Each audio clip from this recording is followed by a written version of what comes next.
तो दे दो, उसकी खरीद तो व्यवस्था कर दो। यदि नहीं देते हो डिफरेंस अमाउंट दे दो, नहीं देते हो तो ये कह दो इससे नीचे अनाज नहीं बिकेगा।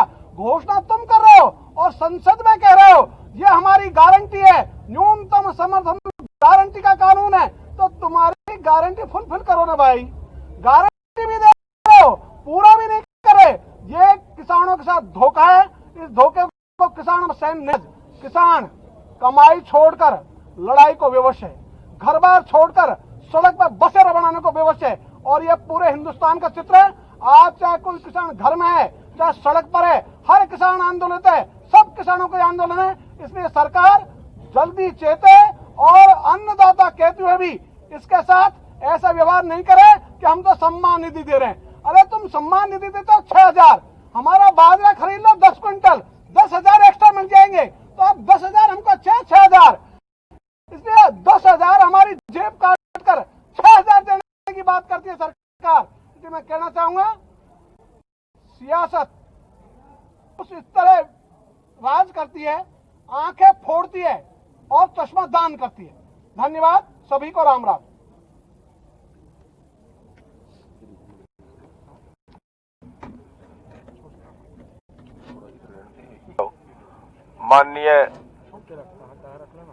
माननीय पत्रकार बंधु, मेरा नाम गुरनाम सिंह है, गुरनाम सिंह चढ़ुन्नी, हरियाणा से। हमारे सभी पहले बोलने वाले भाइयों ने बहुत कुछ बता दिया है, कोई ज्यादा बताने वाली बात नहीं है। लेकिन मैं थोड़ा सा ये बताना चाहूंगा कि जो सरकार गुमराह कर रही है कि हम तो किसानों की सारी बात मानने के लिए तैयार है, लेकिन किसान अपनी जिद पे अड़ गया, किसान बात ही नहीं कर रहा है।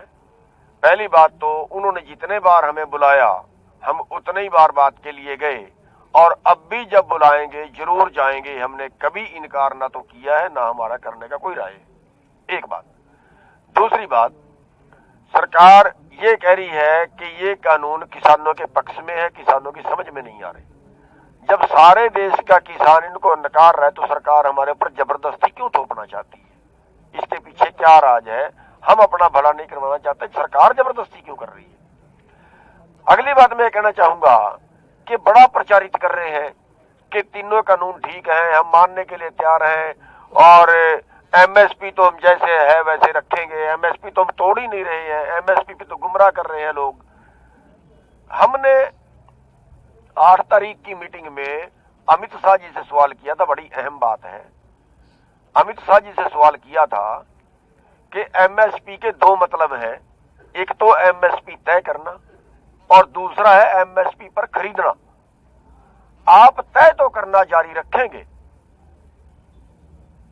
तय तो मक्के का उन्होंने 1850 कर दिया, लेकिन 1850 पे खरीदा क्या? पूरे देश में 1 क्विंटल नहीं खरीदा। तो हमने उनसे यह सवाल किया कि आप एमएसपी तय तो करेंगे, लेकिन क्या एमएसपी पे आप खरीदेंगे? देश की 23 फसलों का एमएसपी तय करते हैं, क्या आप 23 की 23 फसलें 100% सभी स्टेटों से खरीदने के लिए तैयार हो? तो अमित शाह जी का साफ जवाब था, नहीं खरीद सकते। तो फिर हमने पूछा फिर एमएसपी का मतलब क्या है अगर आप नहीं खरीद सकते? उन्होंने कहा जी 17 लाख करोड़ का बजट खर्च होता है, हमारे पास है नहीं, कैसे खर्च कर दें? हमने उनको कहा गलत आंकड़ा पेश कर रहे हो। 17 लाख करोड़ की तो टोटल फसल पैदा हुई, आप उसको बेचोगे भी तो, जब उसको बेचोगे तो वो 14 लाख करोड़ की, 15 लाख करोड़ की, 13 लाख करोड़ की बिकेगी भी तो। जो बीच का पैसा है वही तो घाटा होगा, और वो भी पूरे देश की जनता की अर्थव्यवस्था सुधारने के लिए। तो उन्होंने साफ तौर पे इनकार कर दिया। और यही आंकड़ा कैसा बता रहे हैं हम आपको कि अगर हमें एमएसपी मिले, उदाहरण के तौर पे 1 किला हमने मक्का पैदा किया, हरियाणा में 1100 रुपए का भाव मिला और बिहार में 800 रुपए तक का भाव मिला। अगर 1100 भी हम माने तो 20,000 1 एकड़ के नुकसान हमारा हो गया जो जून में मक्का आया। अगर हमें एमएसपी मिलता तो 20,000 1 एकड़ में और मिलते, और अगर वो 20,000 हमारे लूट के केवल 1 एकड़ में और हमें साल में 6,000 दे दे, तो ये तो फार्मूला समझ में नहीं आया। तो साफ तौर पे सरकार ने एमएसपी पे खरीदने से मना कर दिया, जबकि झूठे आंकड़े पेश करके देश को ये बताते हैं कि किसान को बहुत कुछ दे रहे हैं। एमएसपी पे खरीदने से उन्होंने इसलिए मना कर दिया कि सरकार को पास से पैसा देना पड़ता है। एक सवाल हमने उनके आगे और रखा था कि अगर आपके पास व्यवस्था नहीं है सारा खरीदने की तो प्राइवेट खरीदे। आप जितना भावांतर हो, अगर हमारे मक्के का भाव 1800 रुपये है, हमारा बाजार में 1100 बिका, जो बीच का अंतर है वो आप दे दीजिए। हमें हमारी जेब में पूरा भाव जाना चाहिए, बीच का अंतर आप दे दीजिए। तो उन्होंने उससे भी साफ तौर पे इनकार कर दिया और ये कहते हुए इनकार कर दिया कि इस पे बजट खर्च होता है। जबकि मैं आपको थोड़ा सा आंकड़ा बता दूं कि पिछले साल 5 लाख करोड़ रुपया देश के खजाने से निकाल के मंदी के नाम पे 70,000 करोड़ मारुति को दिया, 70,000 करोड़ देश के बिल्डरों को दिया, 5 लाख करोड़ रुपया ऐसे बांट दिया। और आज जो देश का एनपीए है, जो पूंजीपतियों ने गलत कानूनों की वजह से मार लिया, वो इतनी बड़ी रकम है कि 15 लाख करोड़ आज के टाइम में। यानी देश का जो खजाना है वो किसानों पे ना खर्च करके देश का खजाना भी कारपोरेट को खर्च किया जा रहा है। ये बड़ी वजह है हमारी टोटे में जाने की। और इसलिए जो है ये सरकार गुमराह कर रही है। मैं थोड़ा सा उसका स्पष्टीकरण देना चाहता था कि हम तो सब बातचीत पे भी तैयार हैं और हम फैसले पे भी तैयार हैं।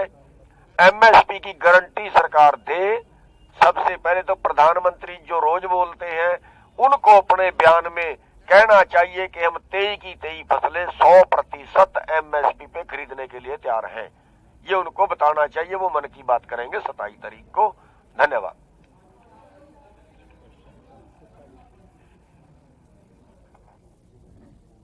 सभी पत्रकार भाइयों को सत श्री अकाल। मेरा ख्याल है कि मेरे से पहले सभी वक्ताओं ने सब कुछ बता दिया। अब ने जो आप सवाल को करना है तो वो करें। मेरा सवाल वेबिनार के बारे में करंट सिचुएशन है ये ਜਿਹੜੀ गाजीपुर ਬਾਰਡਰ ਜਿਹੜਾ यूपी ਨਾਲ गाजीपुर ਬਾਰਡਰ ਲੱਗਦਾ ਜੀ ਤੇ ਉੱਥੇ ਪਿਛਲੇ 2 ਦਿਨਾਂ ਪਰਸੋਂ ਰਾਤ ਤੋਂ ਲੈ ਕੇ ਕੱਲ ਸਾਰਾ ਦਿਨ ਔਰ ਸਾਰੀ ਰਾਤ यूपी ਪੁਲਿਸ ਦਾ ਰਿਪੋਰਟਿਡਲੀ ਤਸ਼ੱਦਦ ਹੋਏ ਜਿਹੜੇ ਕਿਸਾਨ ਭਾਈਚਾਰਾ ਜਿਹੜਾ गाजीपुर ਬਾਰਡਰ ਵੱਲ ਵਧ ਰਿਹਾ ਸੀ। ਤਕਰੀਬਨ ਕਈ ਸੈਂਕੜੇ ਟਰਾਲੇ ਜਗ੍ਹਾ ਜਗ੍ਹਾ ਤੇ ਰੋਕੇ ਗਏ। ਰਾਮਪੁਰ ਬਰੇਲੀ ਦਾ ਦੱਸਦੇ ਨੇ ਤੇ ਸਾਡੇ ਕੋਲ ਕੁਝ ਵੀਡੀਓ ਪਿਕਚਰਸ ਵੀ ਆਈਆਂ ਨੇ ਜਿੱਥੇ ਕਿ ਜਿਹੜੇ ਪੁਲਿਸ ਆਫੀਸਰ ਕੁਝ ਡਿਫੈਂਸਿਵ ਵੀ ਸੀ ਤੇ ਇਹਨਾਂ ਨੇ ਅਪੋਲੋਜੈਟਿਕ ਟੋਨ। ਅਸੀਂ ਜਾਣਨਾ ਚਾਹੁੰਦੇ ਹਾਂ ਪੂਰੀ ਬਰੀਫਿੰਗ ਕਿੰਨੇ ਕਿਸਾਨ ਇੰਜਰਡ ਹੋਏ ਔਰ ਉਸ ਪੁਲਿਸ ਵਾਲਾ ਦੇ ਖਿਲਾਫ ਐਕਸ਼ਨ ਲੈਣ ਲਈ ਕਮੇਟੀ ਕੋਲ ਕੋਈ ਇਨਫੋਰਮੇਸ਼ਨ ਆਈ ਇਸ ਤਰ੍ਹਾਂ ਦੀ। ਇਹ ਮੈਟਰ ਕਿਸ ਲੈਵਲ ਤੇ ਡਿਸਕਸ ਹੋਇਆ ਤੇ ਉਹਦੇ ਰੈਮੀਡੀਜ਼ ਹੁਣ ਕੀ ਹੋ ਸਕਦੀਆਂ। जो यूपी सरकार का रवैया है वो शुरू तो यहाँ आप